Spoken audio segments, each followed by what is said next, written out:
អស្ចារ្យគ្រូបង្វឹក Cambo Rapper ទាំង4រូបពួតដៃគ្នាចេញបទចម្រៀង rap បង្កើតប្រវត្តិសាស្ត្រថ្មី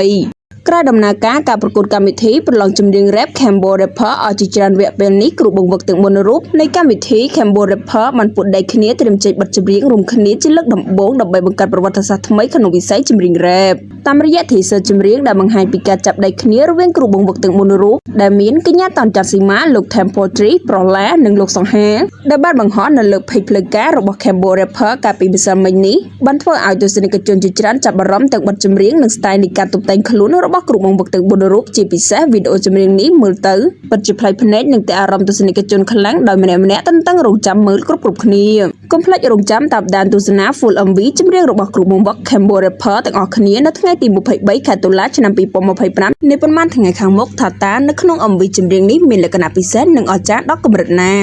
គូរំលឹកផងដែរថាផលិតកម្ម Galaxy Navatra បាត់បោះជំហានថ្មីមួយទៀតដែលបានផលិតកម្មវិធីប្រឡងចម្រៀងថ្មីមួយដោយខ្លួនឯងដែលមានឈ្មោះថា Cambo Rapper និងចូលរួមសហការឧបត្ថម្ភដោយក្រុមហ៊ុន Khmer Beverages បេក្ខជនដែលជាម្ចាស់ជ័យលាភីនិងក្លាយទៅជាតារាចម្រៀងកងត្រានៅក្នុងផលិតកម្ម Galaxy Navatra ផងដែរចំណែកឯប្រាក់រង្វាន់មានរហូតដល់ទៅ100 លានរៀលឯណោះ